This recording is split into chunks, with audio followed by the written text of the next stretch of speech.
I'm JosieWose and I have a mermaid story for you. It's called The Mermaid Princess with story and pictures by Shirley Barber. Make sure you give this video a thumbs up if you like it and hit subscribe for more stories just like it.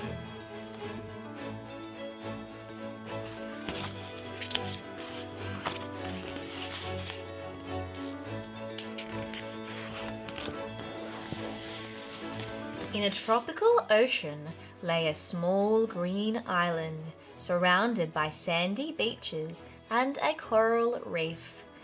At high tide, when the sea covered the reef, it flowered like a magical garden, filled with brilliant fish, swaying plants, and strange sea creatures. There was only one house on the island, and in it lived two children, John and Wendy, and their father and mother. It was holiday time. The children's father spent all day in his boat fishing, and their mother was busy writing a book. Wendy was recovering from the flu and still felt rather weak. She just lay on a couch gazing out to sea, or down into a big coral pool not far from her window. Nothing seemed to interest her. John liked to wander over the reef at low tide.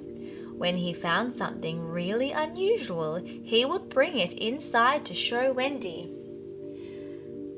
What he didn't realize was that he was being watched all the while by somebody very small hidden amongst the coral.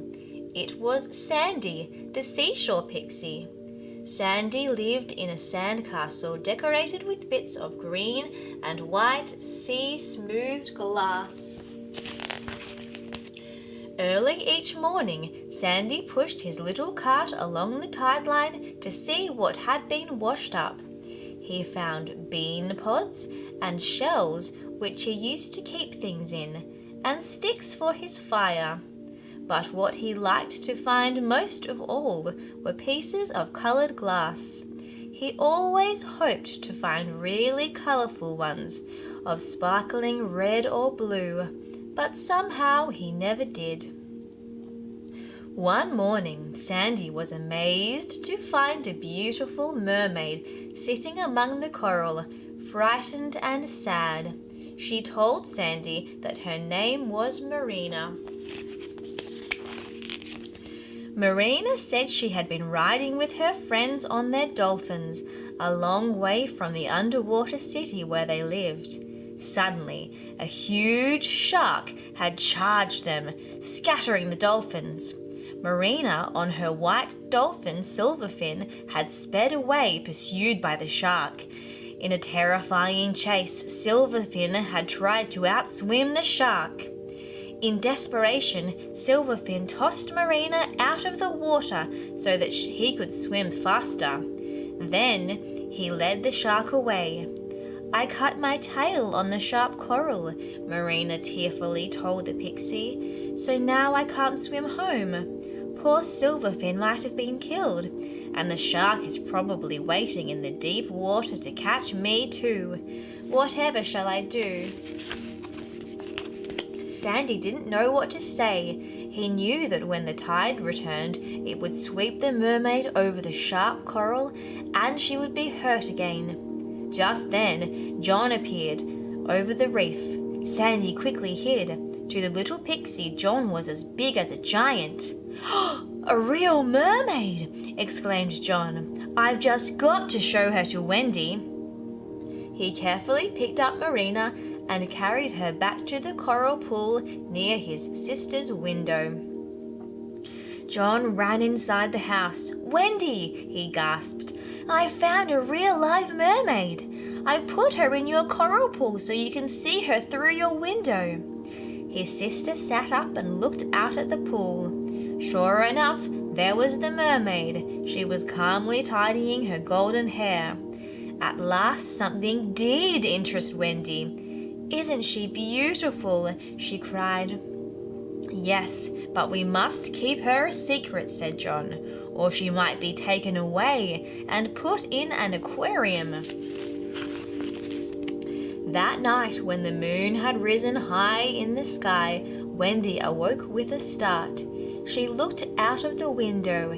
Yes, the mermaid was still there, and she was talking to a tiny figure. Wendy got up rather shakily and tiptoed to wake John. Together they slipped out of the house and down to the coral pool.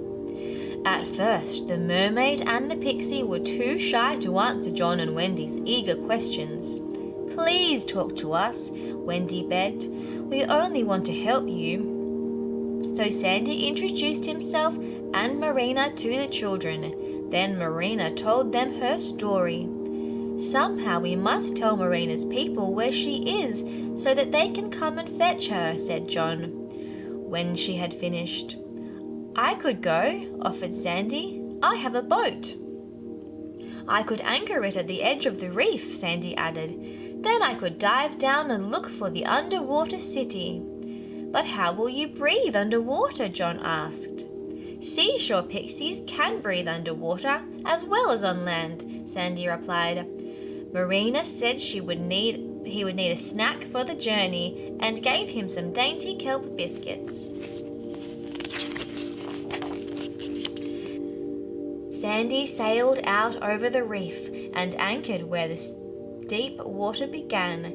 He bravely let himself sink down, down through the dark water till he landed on the sea floor. With each surge of the sea, he could hear a bell softly chiming. He could just see faint lights glimmering in the distance. Sandy felt sure it must be the underwater city, so he set off over the sand towards it. He walked all night. When the sun rose, a soft radiance lit the underwater world. Now Sandy saw huge wrecked ships on the sea floor, and he passed treasure chests broken open and spilling jewels onto the sand. To Sandy, they looked like the prettiest bits of coloured glass he'd ever seen, but he felt he shouldn't pick them up without asking the merpeople first. At last he could see the underwater city quite clearly. He was almost at the end of his journey. Suddenly, shoals of fish sped past him in fright. They called out to Sandy as they passed, "Hide quickly! Here comes the shark! He'll eat you up for his lunch!" Sandy crept into an empty clamshell and hoped the huge shark would not notice him as it circled above. But the shark quickly spied the little pixie inside the clamshell. "Come out and let me look at you," he snarled. "You'll have to come out sooner or later, and I'm very patient," he added with a horrible smile. Poor Sandy felt very frightened. Sandy suddenly realized he was starving. Then he remembered Marina's biscuit, which he ate straight away. After a while, he began to feel hungry again, but still the shark circled above. Suddenly, a gleaming white dolphin came flashing through the water. It was Silverfin, who made straight for the shark, followed by many other dolphins. The huge shark decided there were too many for him to fight, so he sped away. Sandy crept out of his clamshell and gratefully climbed onto Silverfin's back. Then Silverfin carried him swiftly towards the city of the merpeople. The merpeople gathered around Sandy. When he had told his story, they set before him a lovely meal of sea fruit and coral cakes. Sandy discovered that Marina was a mermaid princess, the youngest daughter of the Mer King. Her brothers and sisters were eager to rescue her, but the king said, "We must all go together. The shark will be afraid to attack so many of us." So the merpeople mounted their dolphins, and Silverfin led the way, carrying Sandy. They swam to the edge of the reef, which rose like a cliff before them. Silverfin carried Sandy up to his little boat and helped him climb in. The tide was not high enough for the dolphins and the merpeople to swim safely over the sharp-pointed coral, so they waited in the deep water while Sandy carefully steered his little boat between the jagged pieces of coral towards the shore. When the boat touched the sand, the pixie jumped out and ran to the coral pool. Marina was overjoyed to see he was safe. He told the little mermaid that her family was waiting for her beyond the reef. "But how can I reach them?" she cried. "The coral is so sharp." Just then John and Wendy came running down. They had seen Sandy returning in his boat. When he had heard his news, John said, "I'll carry Marina out to where the water is deep enough for her to swim safely." Wendy stood on the beach with Sandy and watched anxiously as John carried Marina out over the coral. At first, he was paddling, then wadding. At last, when the water was up to John's waist, Marina could see her people. "Goodbye, John," she cried. "Thank you so much for all your help." Then she slipped from his arms. With a splash of her gleaming tail, she was on her way. Marina joyfully greeted her beloved dolphin Silverfin and was soon surrounded by her family and friends.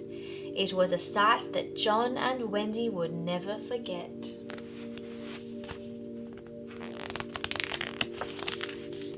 Sandy slipped away to hide. The children seemed very big to him, and he was still a little afraid of them. Next morning, when he pushed his cart along the tide line as usual, he found a thank you gift from the merpeople. It was a chest full of brightly coloured jewels. So now Sandy's castle really sparkles in the sunshine, just as he had always dreamed it would. Those mermaids were so beautiful. Well, thanks for watching, everyone. You can check out my other videos on my channel, hit like and subscribe, and I'll see you next time. Bye!